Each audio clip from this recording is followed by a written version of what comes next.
Je crois que je vais essayer, pour ceux qui n'étaient pas avec nous, une petite récapitulation. 1 Timothée chapitre 4, versets 1 à 7. Écoutez ce que la Bible nous dit. Mais l'Esprit dit expressément que dans les derniers temps, quelques-uns abandonneront la foi pour s'attacher à des esprits séducteurs, à des doctrines de démons, par hypocrisie, des faux docteurs, portant la marque de la flétrissure dans leur propre conscience, prescrivant des repas et mariés, de s'abstenir d'aliments que Dieu a créés pour qu'ils soient pris avec action de grâce, par ceux qui sont fidèles, qui ont connu la vérité.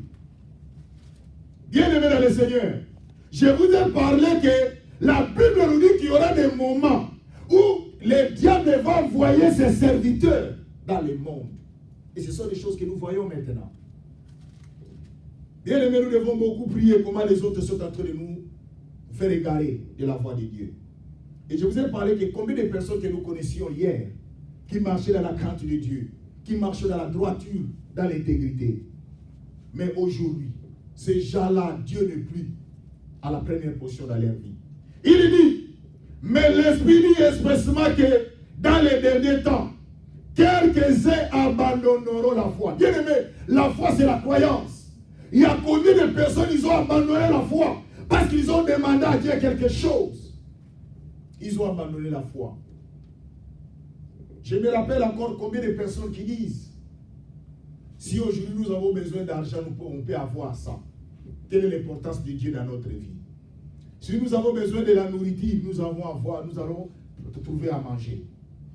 Et de là que j'ai compris qu'il y a beaucoup de personnes qui prient, non pour être sauvées, non pour aller au ciel, mais il y a beaucoup de personnes qui prient pour des biens matériels. Rappelez-vous dans la Bible, il y a l'histoire d'un homme qui avait dit à son âme, il dit, repose-toi, sois en paix. Nous avons tout à manger. Nous ne manquons de rien. La Bible dit, cette nuit-là, Dieu a pris son souffle. Il est mort. Tout ce qu'il avait, il a laissé. Bien-aimé, il y a des temps difficiles, les derniers temps. Beaucoup de personnes vont abandonner la foi, s'attacher à des esprits séducteurs, à des doctrines des démons. Bien-aimé, aujourd'hui, les enfants de Dieu ne veulent plus lire la Bible, ne veulent plus contrôler ce que la Bible dit, ne veulent plus vérifier comme faisaient les chrétiens de Bérée et de Thessalonique. La Bible dit les chrétiens de Bérée et de Thessalonique, ils examinaient les Écritures pour voir ce qu'on leur disait exact.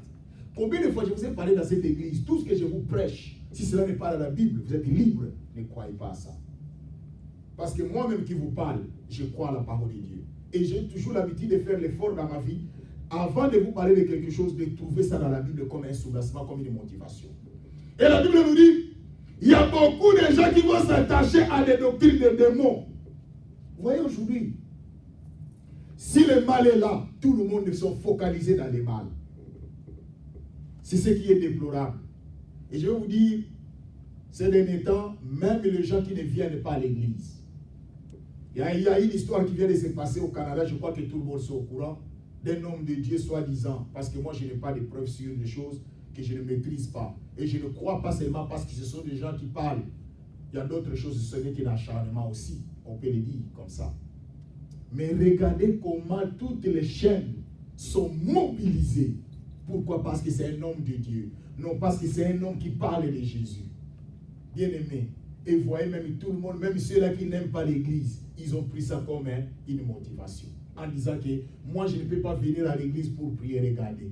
Mais ces gens-là pensent que le mal vient seulement de cet homme-là. Non. Mais chaque jour nous nous réveillons avec le mal. Nous voyons comment les gens sont en train de s'entretuer. Nous voyons comment les gens sont en train de voler, sont en train de faire du mal aux gens.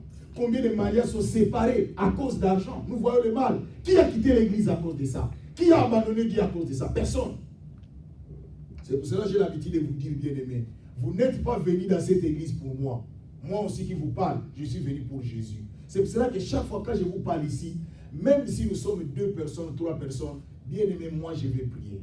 Ce qui me fait de la joie chaque fois quand je viens dimanche à l'église.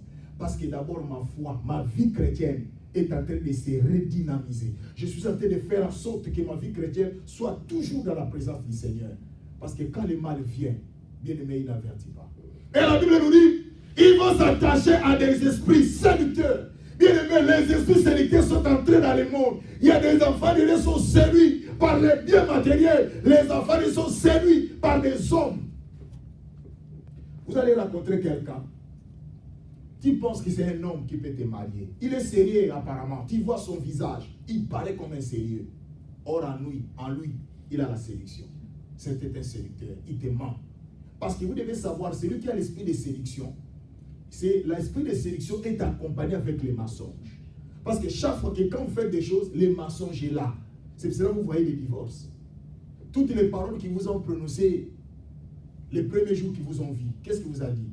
Si je ne te vois pas, tu es mon cœur, tu es la partie de mon corps. Ils ont tout parlé avec tous les verbes. Mais aujourd'hui, ils ont oublié. Et voilà combien c'est que les esprits séducteurs.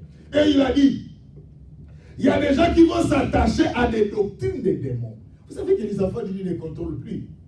Attention, je ne suis pas contre la grâce de Dieu. Dieu existe. Dieu aussi utilise les hommes de Dieu. Il y a aussi des gens que Dieu les utilise honnêtement, dans la vérité. Mais qui fait attention à ces hommes-là? Qui fait attention? Rappelez-vous encore l'histoire d'un homme de Dieu que vous connaissez encore, qui avait prié pour quelqu'un, soit disant que la personne a menti. Vous vous rappelez encore? Toutes les chaînes, et même les chrétiens, même les enfants de Dieu, ils ont pris cet élément-là, ils commencent à brander aux yeux, au vide de tout le monde. Oubliant que cet homme-là, qu'il soit de Dieu ou pas, ce n'est pas notre problème, mais cet homme-là, c'est que je sais, il parle de Dieu. Mais les gens ne savent pas, il faut avoir le discernement. C'est comme ce que nous voyons dans notre vie d'aujourd'hui.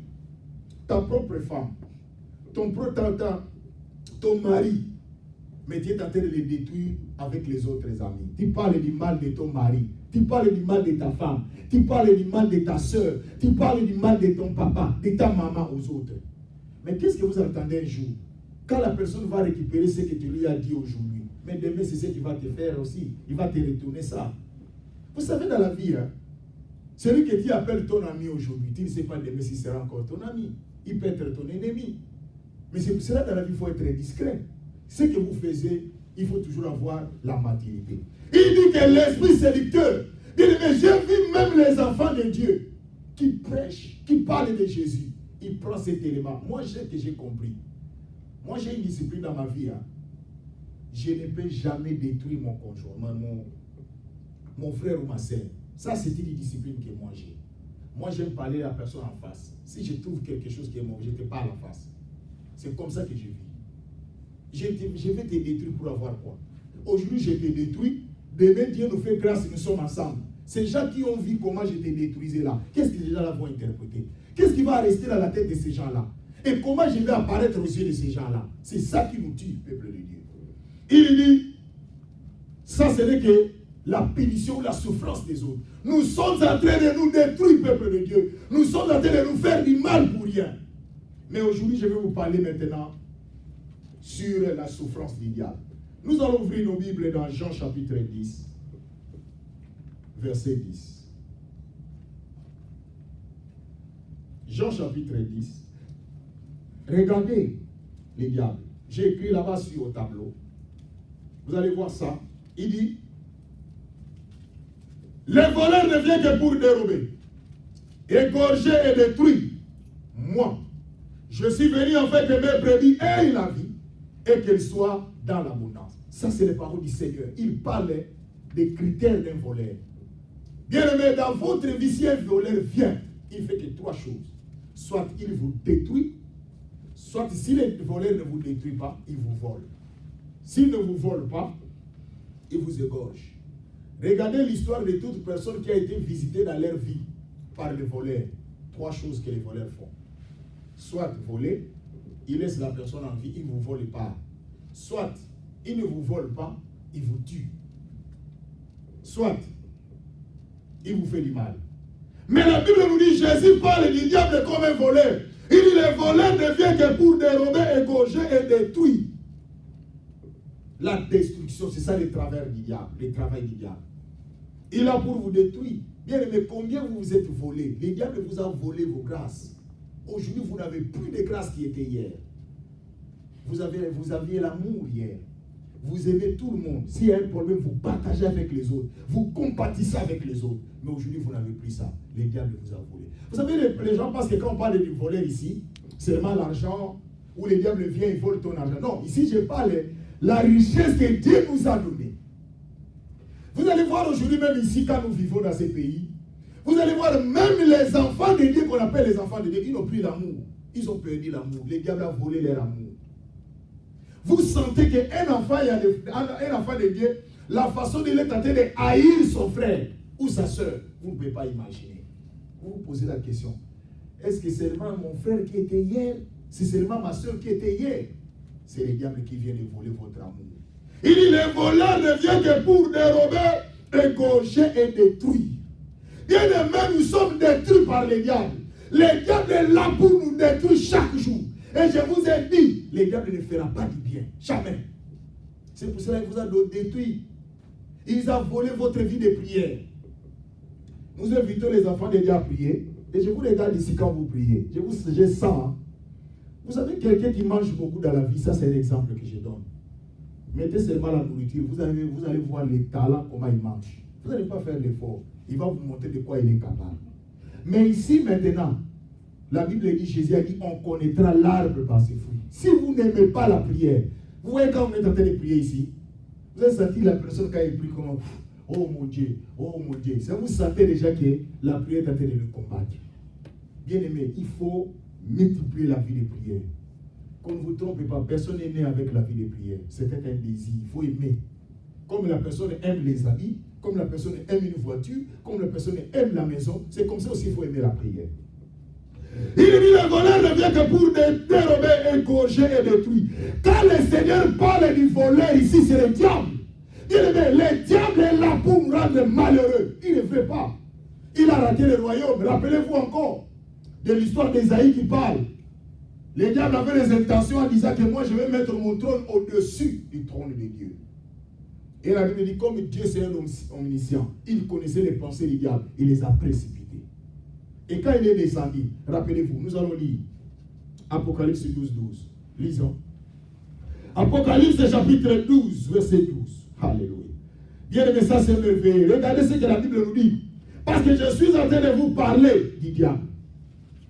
Apocalypse chapitre 12, verset 12. C'est pourquoi, réjouissez-vous cieux, vous qui habitez dans les cieux.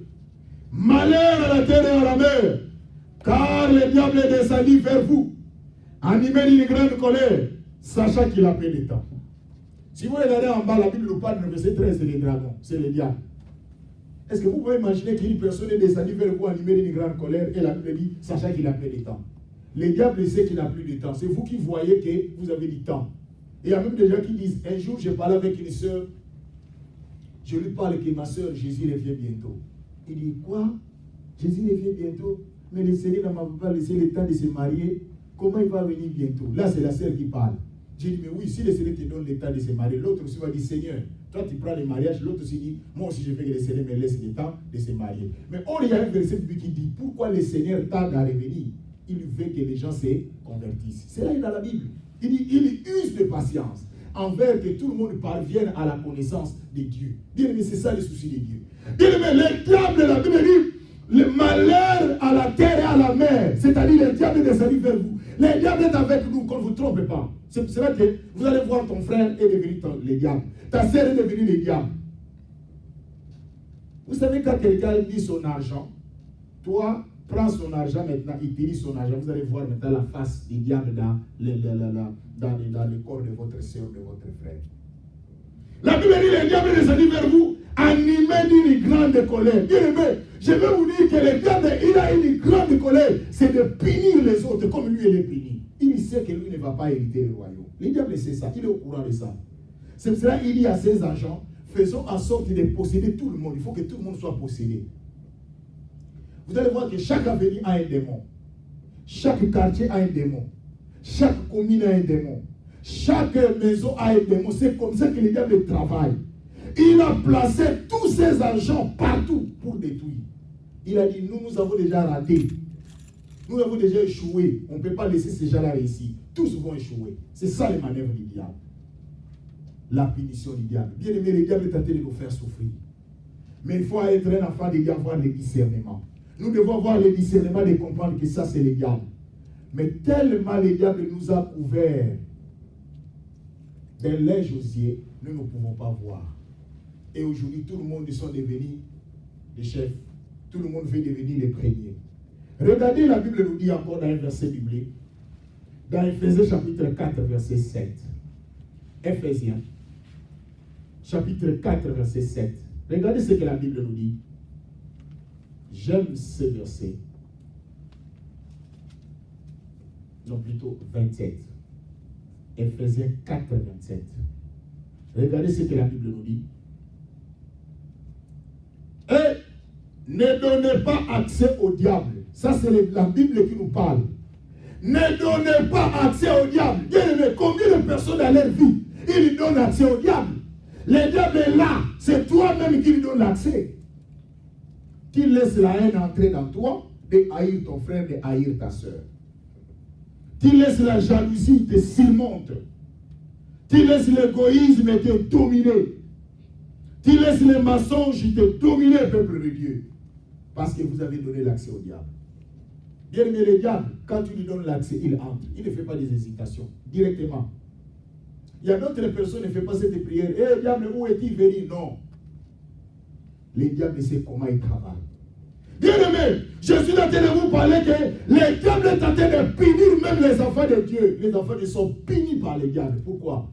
Je me rappelle encore un jour, le Seigneur parlait dans la Bible, il dit, je vois Satan venir vers moi. Mais il n'a pas trouvé sa sémence. Vous avez la sémence du diable. Il réclame en vous quelque chose. L'impudicité, mensonge, l'égoïsme, vantardisme, jalousie. Ce n'est que des sémences du diable. Il réclame. Il sait que vous avez quelque chose qui lui appartient. Voilà pourquoi la Bible dit ne donnez pas accès au diable. Nous donnons l'accès à Dieu, mais pourquoi? Tu as mis la haine. Toi, tu penses que lorsque tu es égoïste, tu vois c'est comme une élévation. Mais tu oublies que sur cette terre, un jour tu vas manquer, ce sont les autres personnes qui vont aussi t'aider. C'est pour ça qu'il faut apprendre à partager. Toi, tu penses que l'orgueil, c'est ce qui paye. Non. La Bible dit Dieu résiste aux orgueilleux, mais il fait grâce aux humbles. Nous devons être humbles devant Dieu. Mais vous, tu prends l'orgueil, tu vois comme si tu es au-dessus de tout. Bien aimé, moi j'ai compris dans cette discipline. Si à quelqu'un veut être élevé, donnez-lui l'élévation. Dis-lui qu'est-ce que tu as besoin, prends. Tu dis que c'est gratuit. Prenez comme écrit à l'extérieur, free. Prenez. Tu as besoin d'être élevé, prends l'élévation. Bien aimé, vous pensez que c'est que Dieu a mis en toi. L'étoile est la promesse de Dieu sur ta tête. Qui peut enlever ça? La Bible dit un jour, Jésus priait. Il dit, Père, je sais que ce que tu m'as donné, personne ne peut le ravir. Parce que celui qui me l'a donné est plus grand que tous. Tout ce que Dieu nous a donné, personne ne peut le ravir sans l'autorisation de Dieu. Rappelez-vous encore, la Bible dit que même Dieu ne permet pas que quelqu'un vous fasse du mal. Parce que si Dieu le permet, il faut que la personne vienne d'abord dans la pinette de Dieu, qu'il touche d'abord la pinette avant de vous faire du mal. Qui peut arriver jusqu'à la place où Dieu se trouve? Personne. Voilà pourquoi, peuple de Dieu, le temps est arrivé. Dans notre vie, c'est de ne laisser le diable de ne pas nous contrôler. C'est de laisser le diable de ne pas nous surmonter. Ne donnez pas accès au diable. Voilà, peuple de Dieu, ce que j'avais à vous dire cet après-midi. Par la grâce du Seigneur. Bien aimé, le diable est en train de nous punir. Nous sommes punis par le diable. Le diable est en train de nous faire souffrir. Vous êtes enfant de Dieu, vous vivez la souffrance de Dieu. Vous êtes dans la prison du diable. Le diable est en train de vous faire souffrir. Nous allons prier Dieu. Nous allons fermer nos yeux. Nous allons demander au Seigneur. Tu vas dire au Seigneur, Seigneur, aide-moi. Yahweh, j'ai besoin de toi. Yahweh, j'ai besoin